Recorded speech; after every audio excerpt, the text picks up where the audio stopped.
changes in handbooks, and this is changes in the preschool handbook first.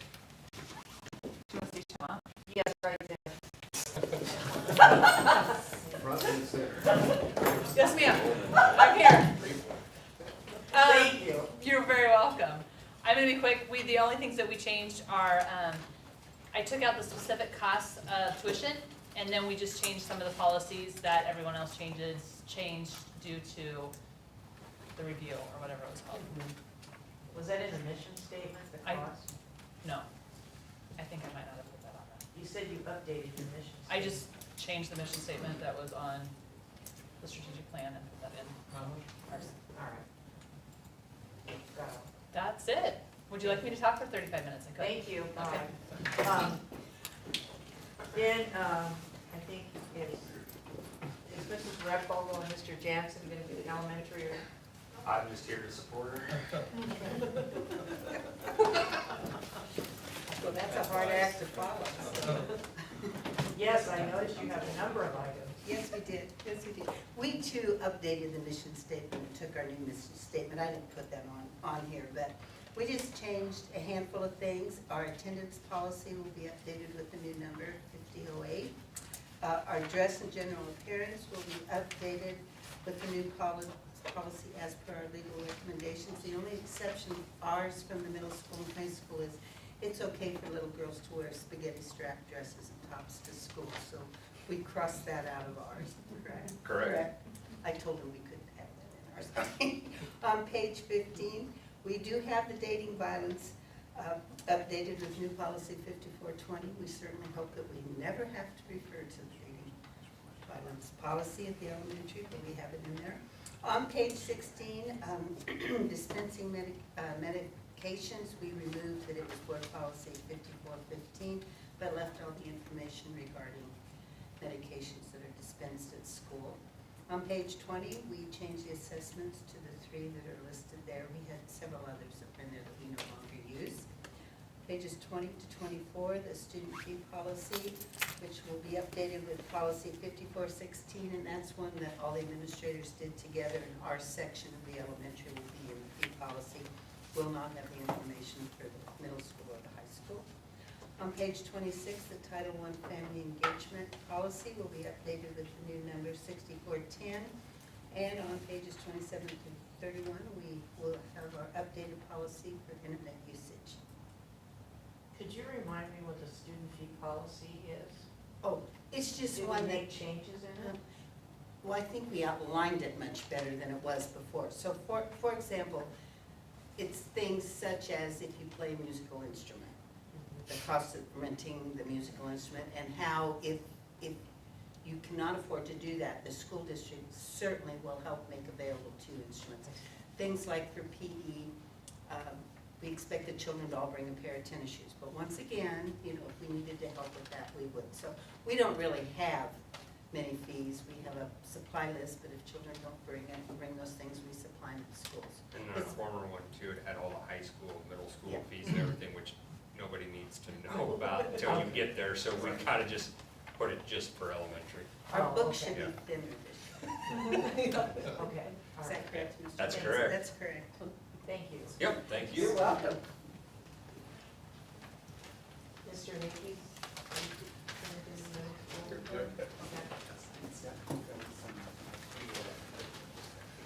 Ours isn't a whole lot different than elementaries. You can see a lot of the policy changes are very similar. So we updated the mission statement to reflect what the strategic plan had adopted, the district had adopted in those belief statements on the front. I think it's behind the cover, but page 3, we did update our grading system. This is just a couple things that we hadn't used. There were some conditional, like on Infinite Campus for grades, we could use a couple different letters for when we're posting grades that hadn't been used for quite some time, that weren't options at this point. So so we put in we have some students that are on a pass-fail system for various different reasons. We didn't have that into our grading system along with our A, B, C, D, and F criteria. So we put that in there, and then sometimes we use a not applicable for students that enroll within the last couple days of a semester that don't have enough data in there to generate a grade. So they'll put NA in there. We didn't have that defined what that meant. So we just updated that. So took out the codes that we don't use and put in the ones that we do. The rest is very similar to what Betty had said. We got rid of the verbiage of NISA, put in SCAS and MAP for our standardized tests. And then the rest of them are, for the most part, board policy updates that you guys had went and adopted throughout this year that we had referenced to in our handbook. So that we changed the policy numbers, and then whatever verbiage was in those policies, we made that reflective on our handbook. Are there significant changes to the dress code? Not real significant, no. It just made it so ours and the high schools are synonymous. And the elementary is synonymous with the middle school, so that expectations follow from place to place. And we gave it over to our legal counsel, and they threw in, there were 2 areas that they threw in. One, they took out offensive to students and staff, and put that it is offensive to the administration. So the administration, because they're the ones who are going to look at a student and say, you need to take that, you need to go home and go change clothes or not. So ultimately it will fall on that administration realm. And so it is the legal, our legal It just kind of, advice it was. defined what is an educational disruption. And it's it's an administration to determine that, not Yep. on what student it may offend. It's up to the administration to determine if it's disrupting the learning environment. Yep. Okay. All right, thank you. Yep. I don't know who's doing the high school. I am.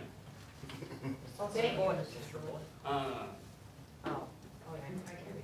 That dress code part 2, the other addition that the legal counsel added was additional dress code wording for religious and disability exceptions. Just so we had that piece in there. It would be for if for some reason the dress code countered to whatever religion or disability, they could bring that to administration and we can make exceptions. So that's the additional piece within that. If I just stay on that since you were just talking about it. Pretty simple things, all the same stuff that they changed in regards to student fees and those sort of things, just because the board policy changed. So we just updated that. And then the only other thing is we have a section in there that talks about Renaissance, and it's got like the businesses and things that have donated in the past, but because that's kind of inconsistent on who's doing what that year, I just took that out and just said there will be these cards and they'll get their t-shirt and the card will give them discounts around the city, basically. So not anything substantial or different. And then Mr. Brown had mentioned that, so at semester, we had already made some changes to the athletic eligibility policies, so he just put the new one that we'd already been living under, starting last semester, into the handbook.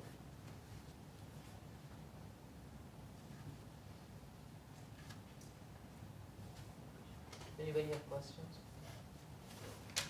Thank you. Awesome. Well, And now Dr. Nielsen and Mr. Alexander will talk about the staff certificated, classified, and substitute handbooks. So most of these, I'll talk a little bit about certificated. When it comes to classified and substitute, I'll let Dr. Nielsen talk about those, but in a nutshell, in the essence of time, most of these updates all come via policy changes that we've done throughout our policy updates in the last 12 to 17 months that we've been working on. Specifically, updating the mission statement, beliefs, objectives, parameters, and strategies to reflect the current strategic plan.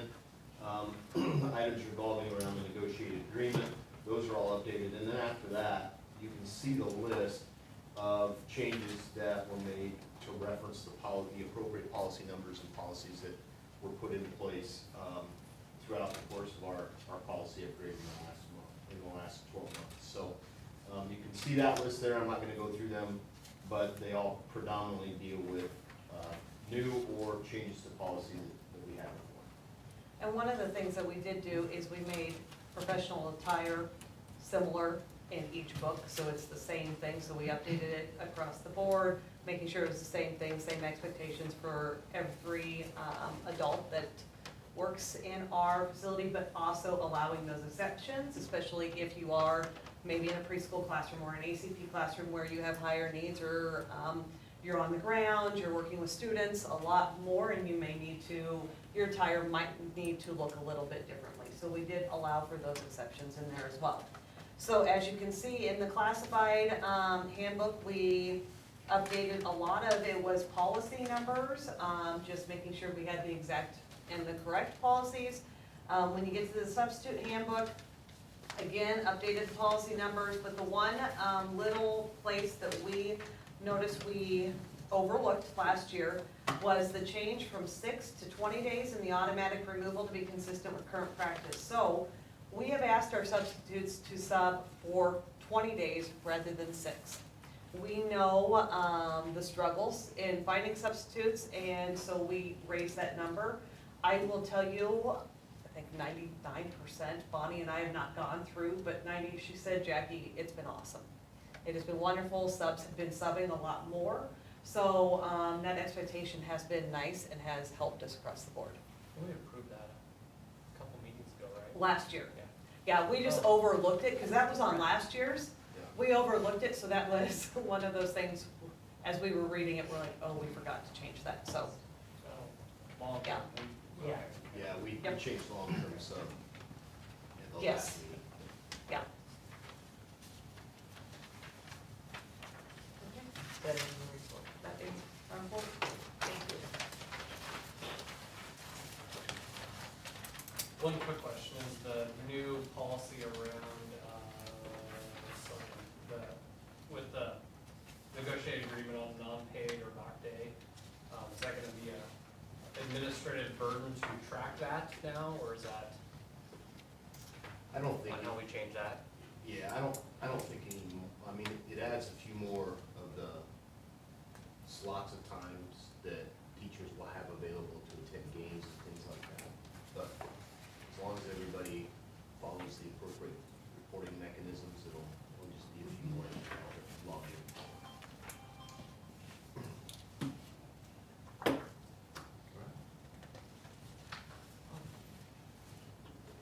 Mrs. Timmerman's and an update on the preschool site plan. And you should have a copy of the preschool site plan in front of you. I left my copy at home, so I'm off my phone. It's cool, it's all right here. I went pretty short because it was a great opportunity for our staff to go through and do this. I had paras as well as my home visitor come in, and to get everybody's thoughts on ways that we can continue to grow is great. I'm gonna highlight strategy 1, action plan 2, address areas of concern related to safety and security in all facilities. When you're dealing with little kids, a lot of the time we're not dealing with the safety of the students, but with the parents. So our staff is really into learning what the effects of drugs and alcohol and how that looks, whether we go into a home, because we do home visits, what do we need to be aware of? And so one thing that we've done in the past is had Beatrice Police Department come in and do a drug training. They brought in drugs, and because Officer Lane did his walkthrough, and I'm like, what does this bag smell like? Because the teachers are like, it smells like cat pee, this is meth. So I had Chief Lane smell it, and he goes, Missy, that's cat pee. I'm like, it's not meth? And he's like, no, meth doesn't smell like that anymore. So, but we didn't know that, and we thought that was that. So just when we're going into homes and we're working with parents, everyone's making fun of me, but did you really know that? Look, they're all laughing at me. It's a funny story. We're laughing. What? with you. Laughing at the story. We're laughing with you. I mean, he kind of threw the bag back at me like, get a clue, Missy. So continuing to grow and learn when we're walking into homes, when we have parents coming in, when people come in and say, well, this kid smells like marijuana. Okay, they do, but does that mean they're using it? You know, so knowing what we do, so the safety and security of our kids, because our kids aren't, God forbid our kids aren't doing it, but parents are. And if a parent is intoxicated, what do we need to look at when they're maybe high coming in, and what can we do? So that's one thing that my staff really wants to learn and know more about. And again, continuing the mental health work. I think we, at the end of the year, started doing some really great work with our partnership with Allie and Dr. Horton from Beatrice Community Hospital. I want to continue to grow that because we had some great ideas with Allie Sand to come in and help educate our parents. When we're working with 3 and 4-year-olds, it's not necessarily helping the kids, but helping those around them learn and grow. And so how do we do that without telling parents that we know everything and you don't? Because we don't. We're all learning together. I know if I raise my kids right now, I've learned so much the past 4 or 5 years when social emotional learning is really at the forefront. I would do a lot of things differently. So how can we help other people learn that? So that's a goal of ours too. Next one, strategy 2, plan 1. Develop and implement a systematic approach to addressing poverty.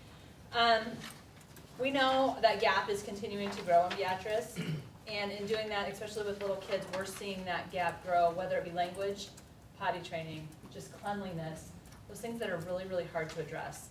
So how do we help address that for parents, district-wide? And our Sixpence program has really helped us with that.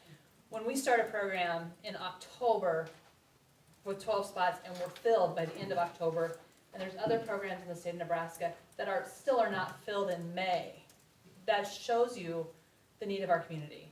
I could walk out and say, hey, I have 2 open spots in Sixpence, and I could fill them in a day. And how we go to those homes and just help people with basic needs that we just think, people should know that. Maybe we don't. They're doing the best they can. They love their kids the best they can. But how can we continue to reach out and do other things? Our community lost a great resource in Terry Zychek. That position, she retired.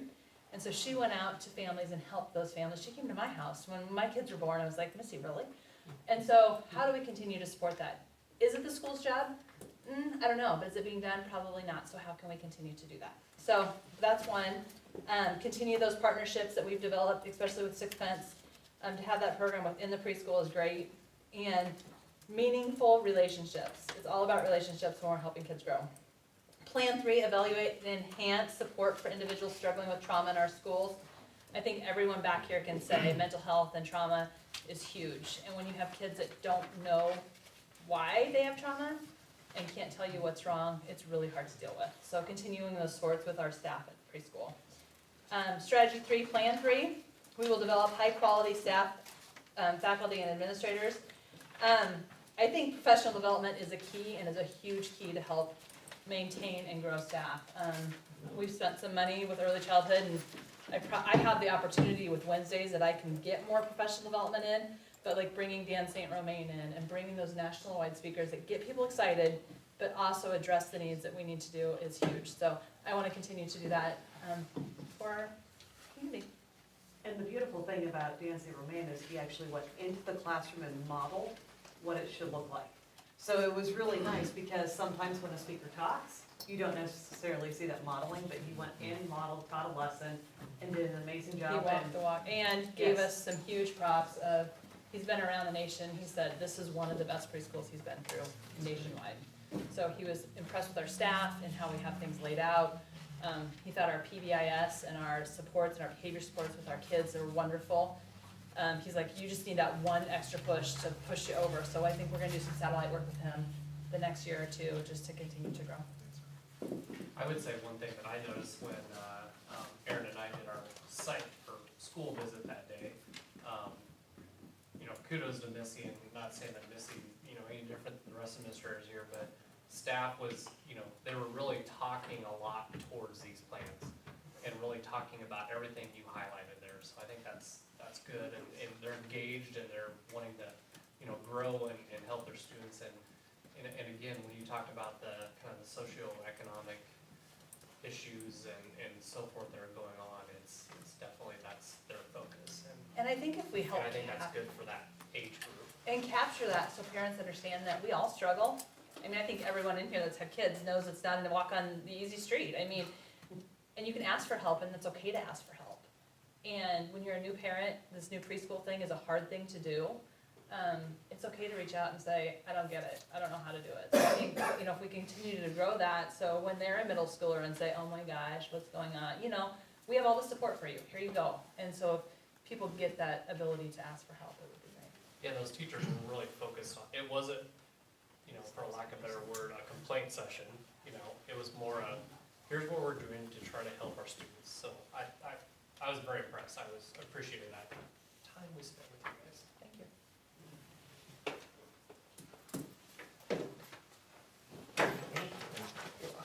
Thanks, guys. Mr. Suter's gonna talk about the high school site plan now.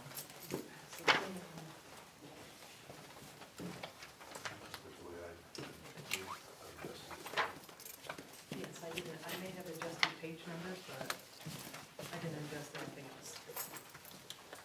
Good evening. Thank you for the opportunity to speak to you tonight about the high school site plan.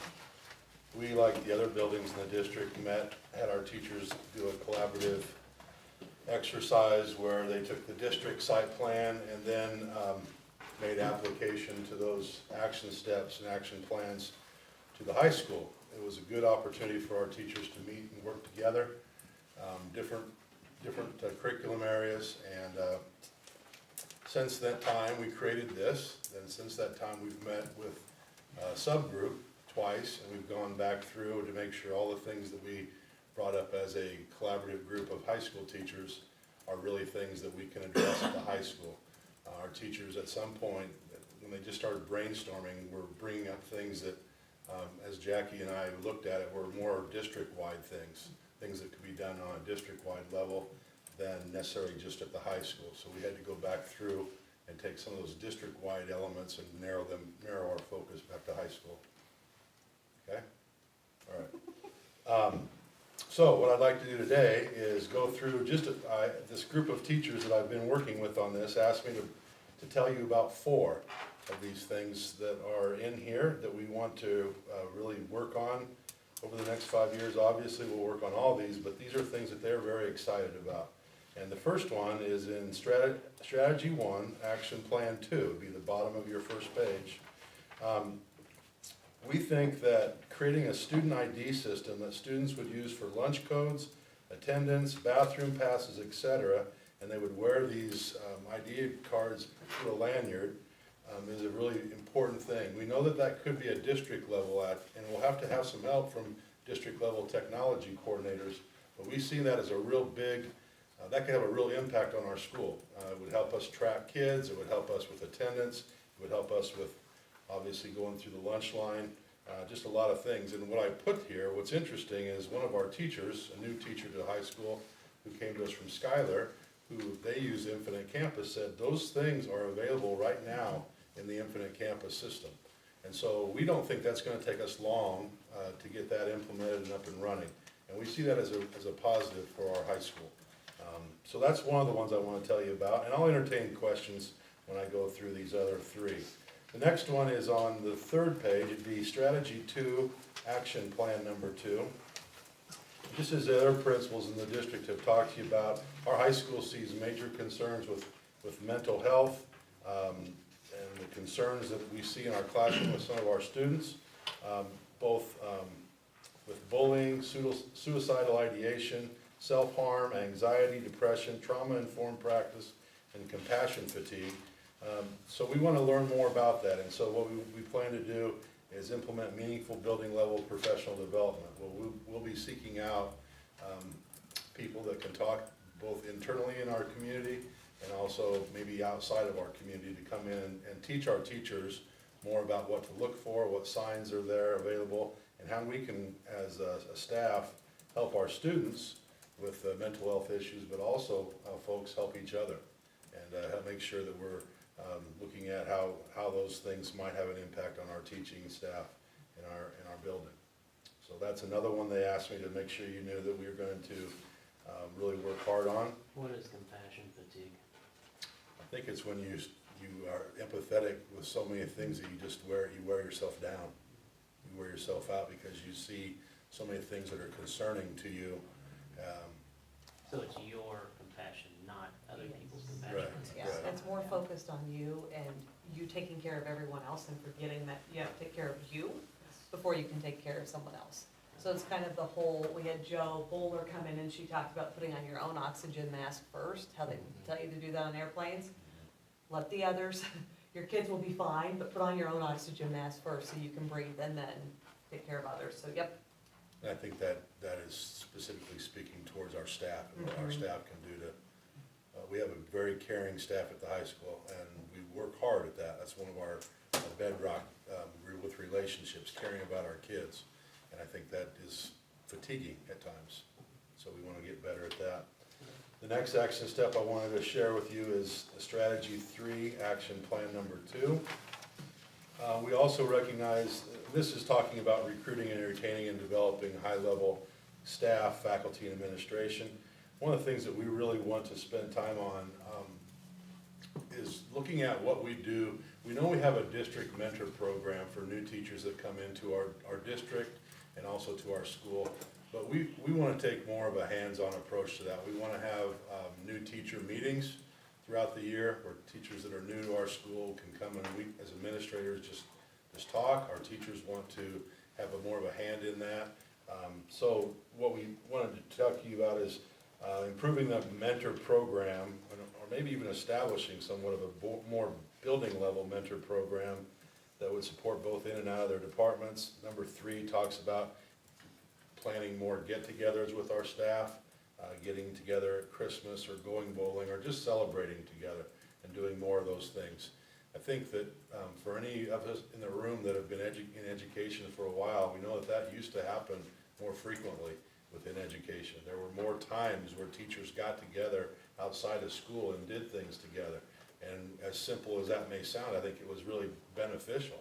And you don't see that as much anymore. People are living such hectic and different lives. Bell rings, people are out of the building and don't really get together. So we want to try to do more things together. And we've got a group of high school teachers right now that are excited about spending more time with each other. So we want to work on that. And then the last one I want to share with you is strategy number 4, action plan number 1. And this is really all 8 of these things. Or I guess there's 7. I didn't renumber that one, Jackie, so I'll have to do that. But there's 7 action steps there, and really this is developing a better relationship with our high school and Southeast Community College. As you know, and I was here a couple times to talk to you about communication requirement, I shared with you that we're gonna, next year, we've got high school students that are seniors, are gonna be on Tuesdays and Thursdays able to leave the high school in the afternoon and go out to Southeast Community College and take 2 college level classes for dual credit that they normally would take when they go to college. Comp 1 and a college algebra. And we've got decent numbers of kids that have signed up to do that. And so that's just the beginnings of what we can do, both at the high school level and then having our kids go to that campus and get that college experience.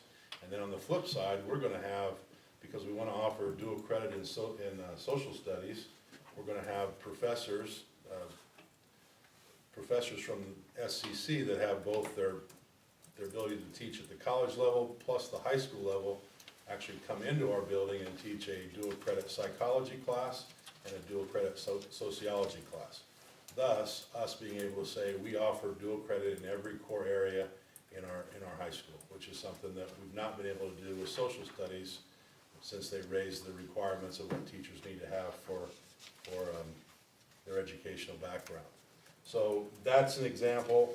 We'll continue to work hard with CENCAP, and number 8 talks about flexible scheduling. We've been working the last 2 years on, I told our teachers yesterday, I said, I think we're running a schedule in our high school that I don't know of any other high school in the state of Nebraska that's running a hybrid schedule like we're running, and we're doing it because we think it benefits kids.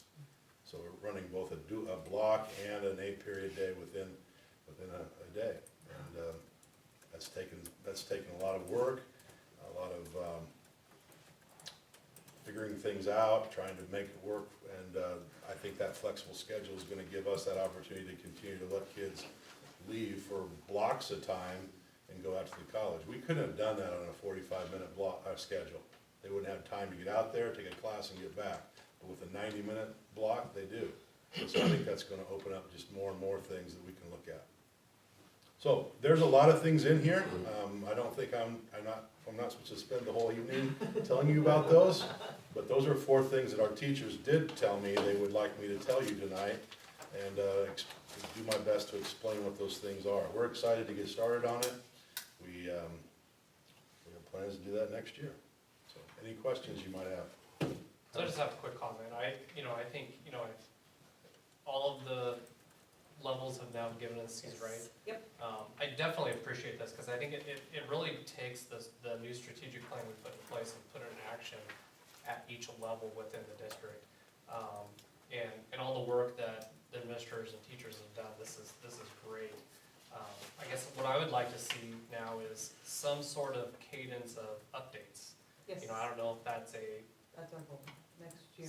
quarterly, 6 months, something, update on, okay, how are we doing, and kind of, having notes in here to say, okay, this was done, or here's where we're progressing towards these. Because then it just kind of all has that line of sight to the full district strategic plan. But again, I commend everybody, teachers, administrators that have worked on these. This is definitely putting that strategic plan to work, which, as we all know, we don't want it just to be a document that sits on Jason's bookshelf and it sits there and then we review it again in 5 years and go from there, so.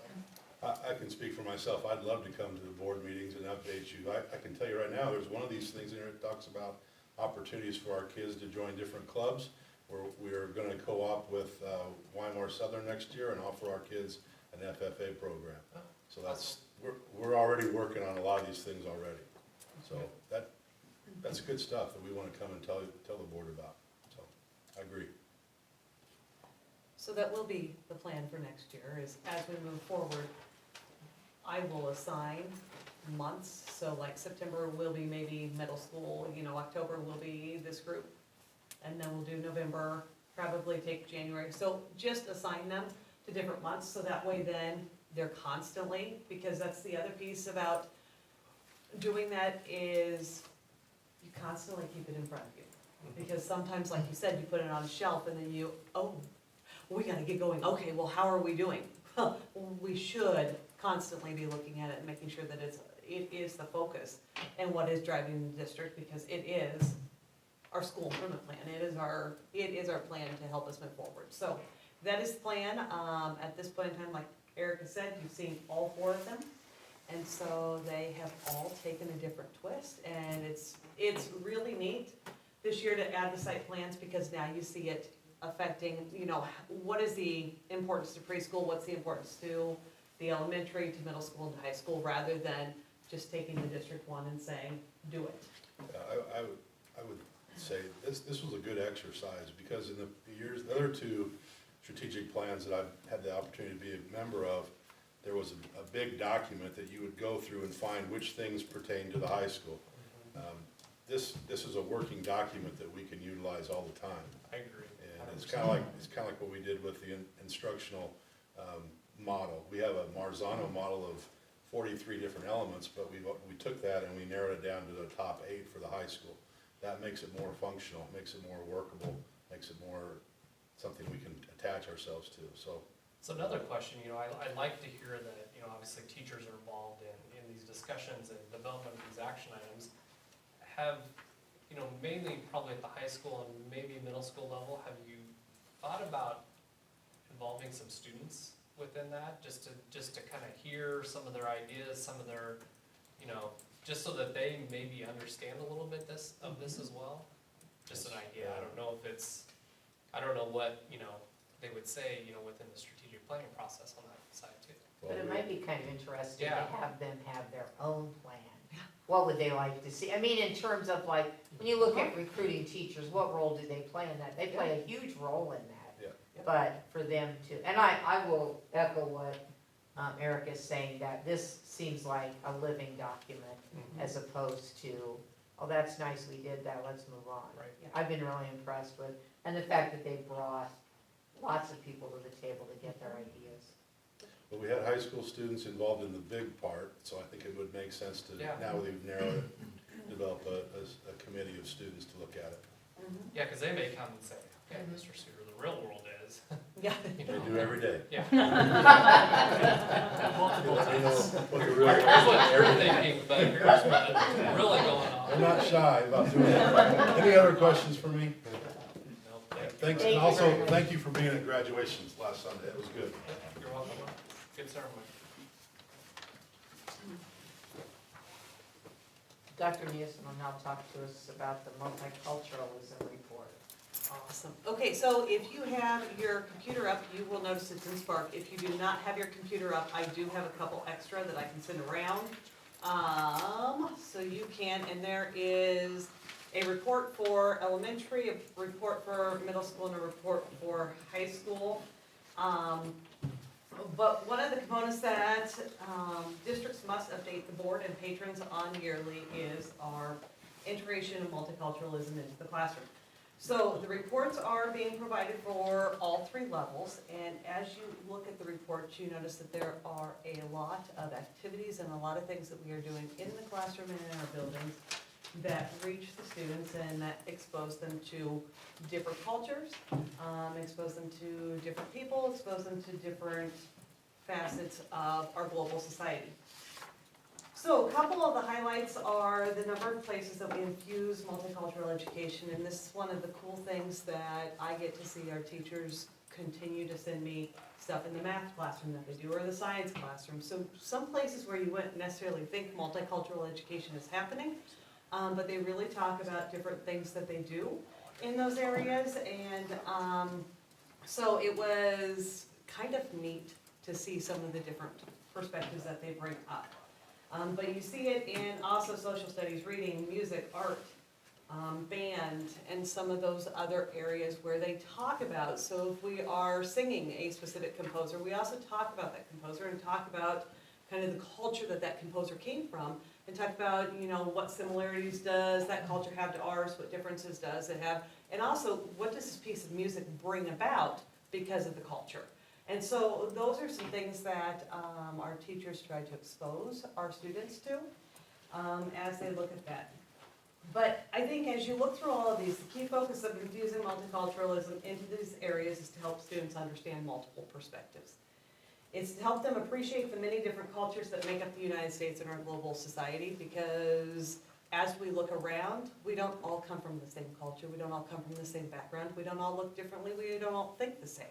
And so it's very important for us to continue to work on that understanding.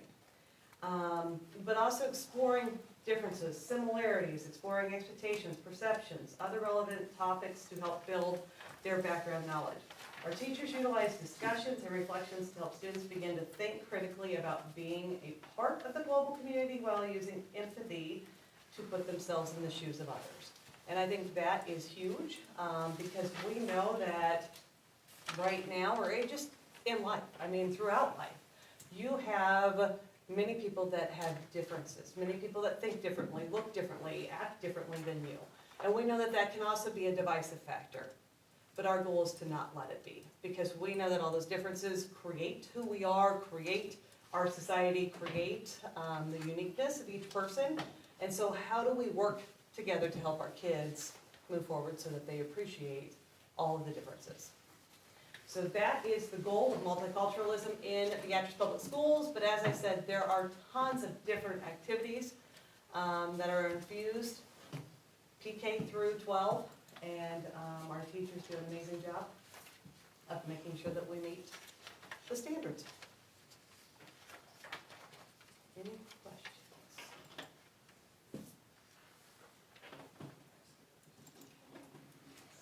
Thank you.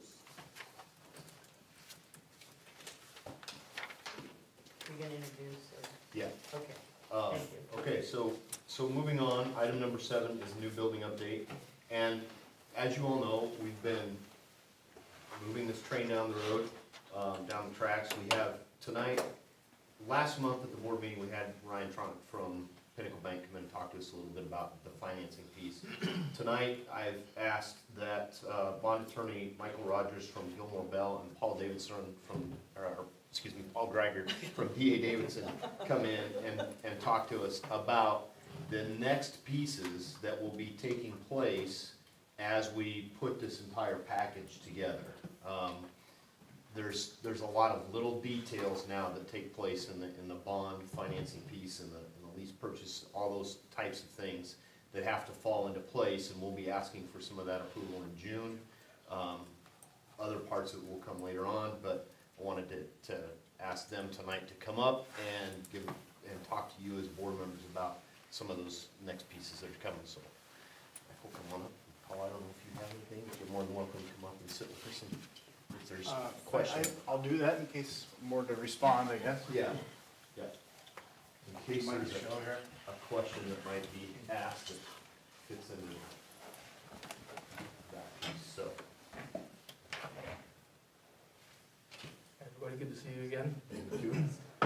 I feel a little self-conscious having a mask on because I haven't been wearing a mask, but last Monday I ended up testing positive with COVID, so I'm on the very tail end of, I'm trying to, a lot of attorneys are rule followers, so I'm following the Nebraska Department of Health and Human Services recommendations on how long you're supposed to wear a mask, so I'm like one day away from. We don't even notice it. Yeah.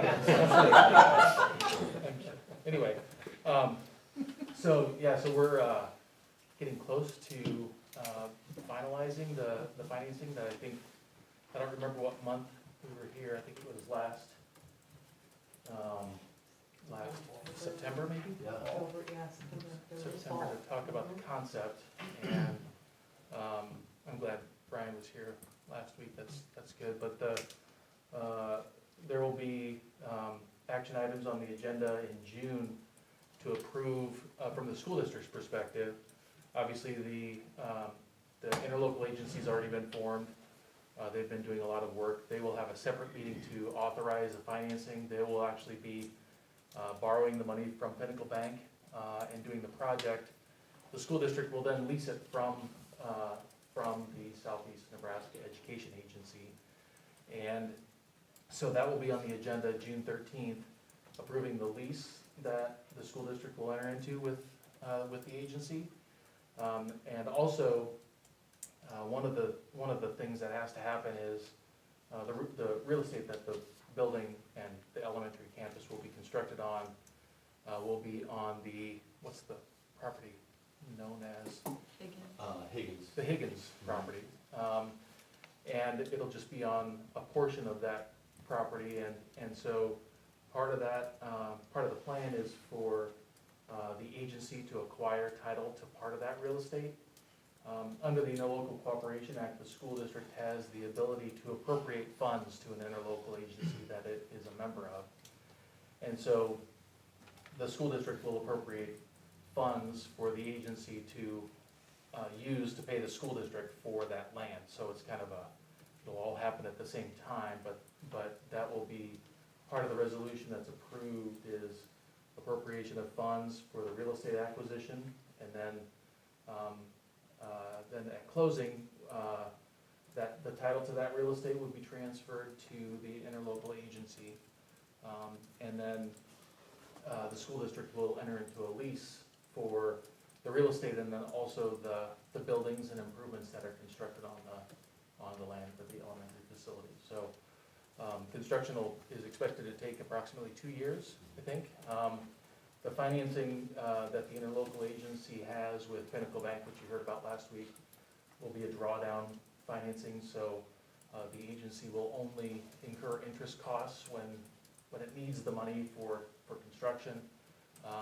And I think that's probably as good a place as any to stop. The bulk of the documents for the transaction will actually be with the interlocal agency, since they're the ones borrowing the money, they're the ones who have the statutory power to do that.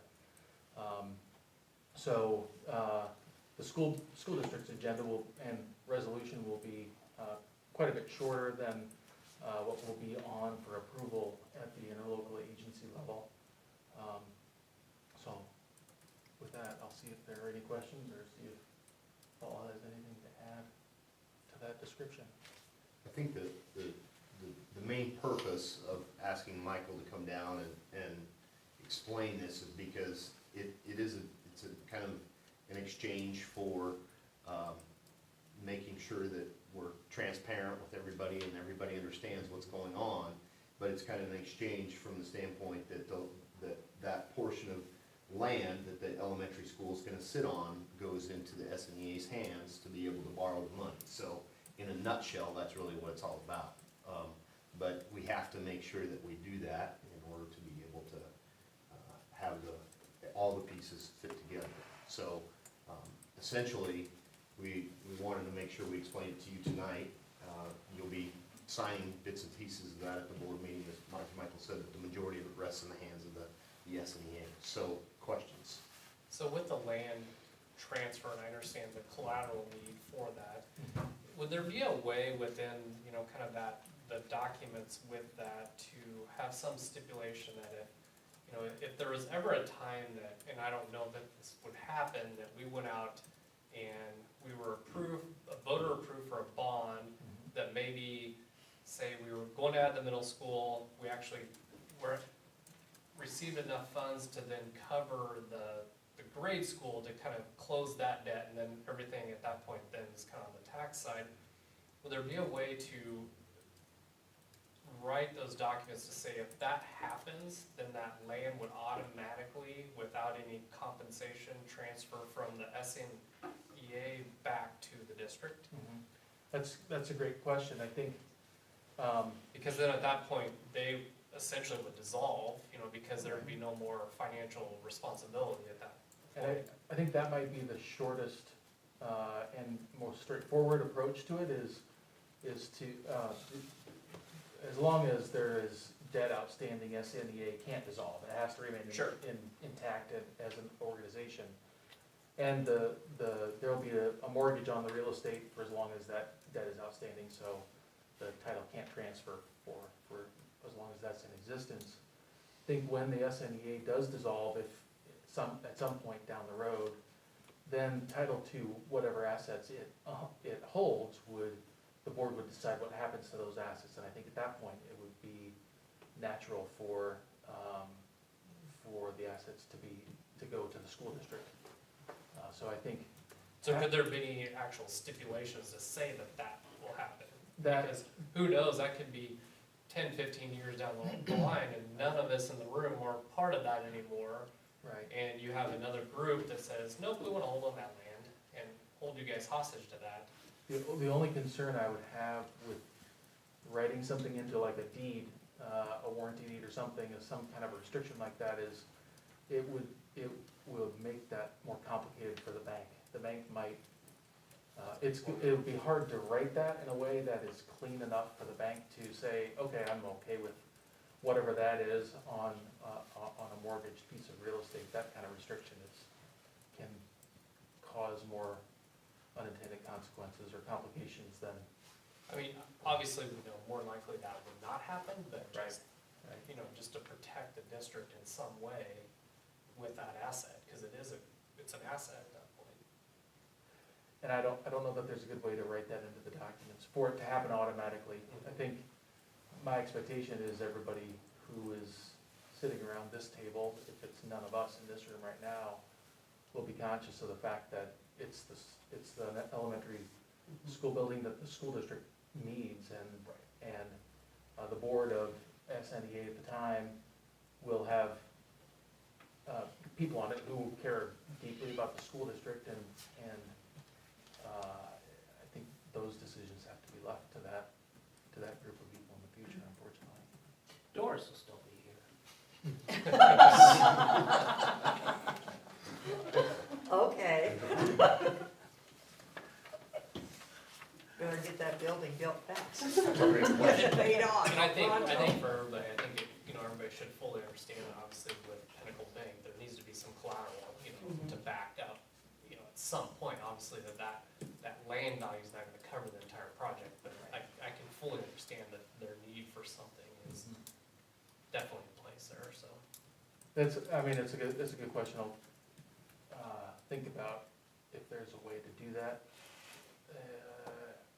and set it up in a way that the bank would be okay with it, and we can talk about it again on June 13th, hopefully.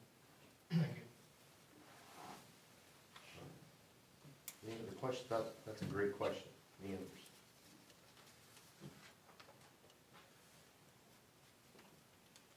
Paul, anything from the finance side that you think we need to touch base on, update before we? Not at this time. I was prepared to walk you through the terms of the deal, but Brian was here and beat me So, yeah, if anybody had any questions of Brood since then, yeah. So one other quick question on that land side, it would just be that, not the entire parcel, it's just the portion that's elementary, so then. Yep. Okay. Correct. Another great question, I'm glad you said it for purposes of the conversation and everybody understanding. It's the section that will typically encompass everything that's gonna be built with the elementary school. So the elementary school and a couple parking lots, and then, so roughly it's 29 acres, so. All right. Looks like you're off pretty easy, guys. Thanks for coming. Appreciate it. Thank You're you. welcome to stay. We don't have a lot left, or if you need to run, that's fine too. Thank you. Okay, thank you very much. Thank you, guys. That's all.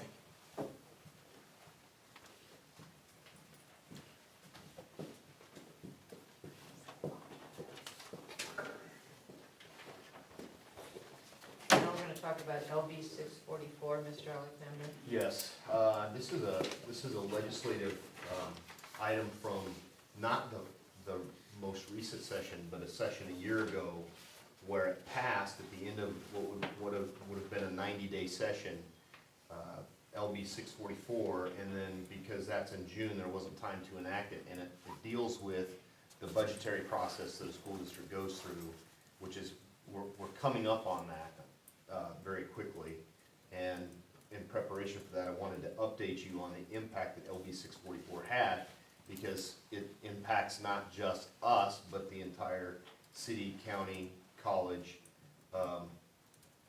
arena. And basically, what it comes down to is that there was a bill passed requiring the Property Tax Request Act that we have affectionately termed the postcard bill. And you'll see why that is as I walk you through it. All the details are in this 3-page document for you. I don't plan on reading those all to you. You can take all the details home. But I do want to hit some of the highlights, which I've tried to highlight in yellow for you. The key concept of this is that if a school district, a city, a county, or community college increases their allowable growth percentage, they may do so only if they have a public hearing and notices provided to all landowners in that area as to the increased growth past their allowable growth percentage, which is typically 2%. So a political subdivision has to pass a resolution or an ordinance that complies with this law. Overall, the tax asking, if it increases 2%, the subdivision's real growth percentage, you have to attend a publicly held meeting with any other entity within your county seat area that might also be increasing their growth percentage by 2%. So this applies to, like I said, county, city, school districts, and community colleges. What essentially will happen is there will be a joint public hearing held between September 17th and September 29th with any of the entities that listed that will explain to the public what their percentage growth is and why and how it impacts their taxes. So if you can imagine our tax hearing that we have here every September, where we set that tax hearing, and if that is going to increase more than the allowable growth percentage, we will have that hearing in a joint hearing with any other entity within our county seat that is also increasing their tax asking by, or their real growth percentage by 2% or more, okay? So, again, the details are all in there for you, but prior to that meeting, we will have to submit all of our documentation within the budget that will go out on a postcard. That's why it's called the postcard bill. We have affectionately named it the postcard bill. And every entity that is going to increase their real growth percentage by 2% or more will also have a postcard.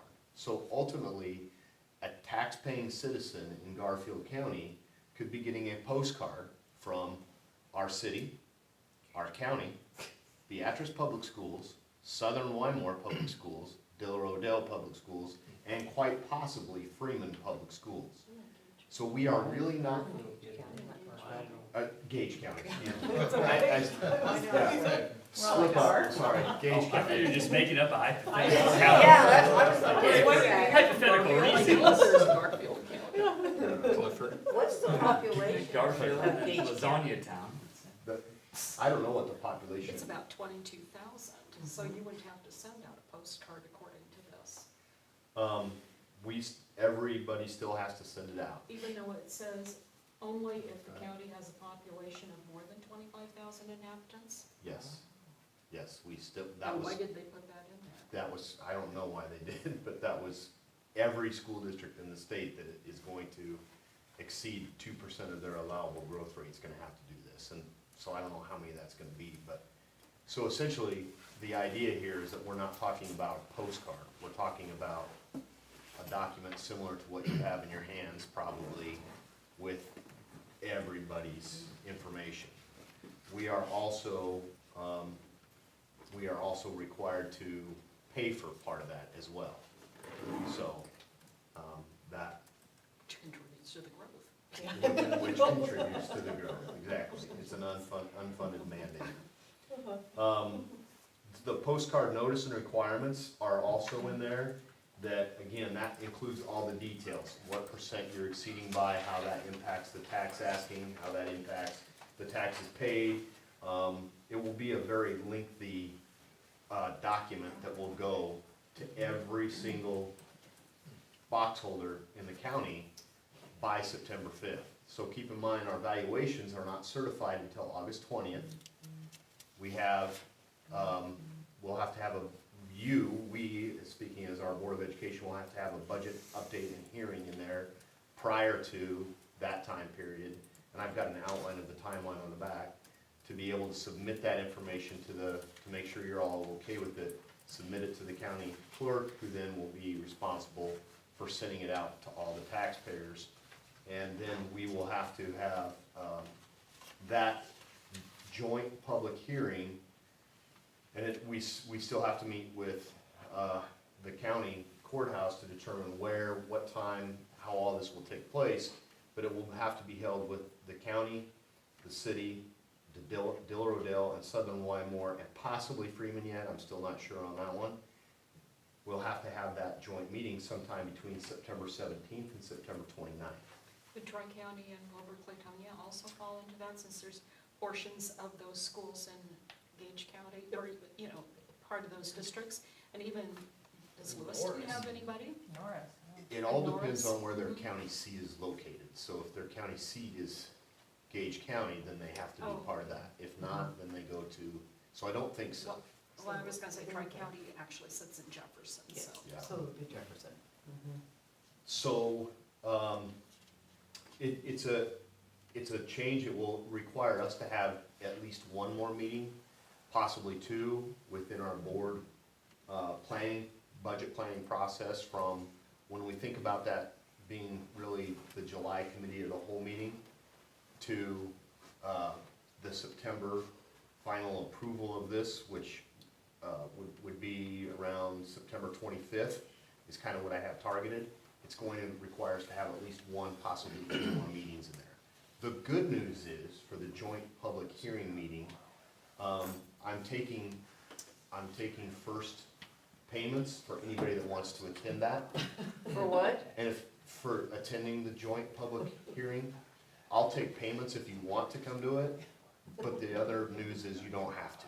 You can just send me. So, that's the good news. If you wanna pay me to come, then you can pay me to come, but if you don't want to, you don't have to come. So have we ever hit this requirement that the 2% plus political subdivision's real growth percentage? Yeah, we will. We will. I would anticipate that we will, hit just that 2% curious. or more, yeah. I would anticipate there'll be a lot of schools that will do that, especially, the schools that have projects going on, or, you know, doing things that, could require that real growth to be exceeded, so. I anticipate nobody's gonna join you. You don't think I have to worry about the starting a new You're gonna be- savings You're gonna account. be. Depends on how nicely the postcard is designed. And I don't have information to you as to where that will be or when it will be, but if it's gonna be sometime in that time frame.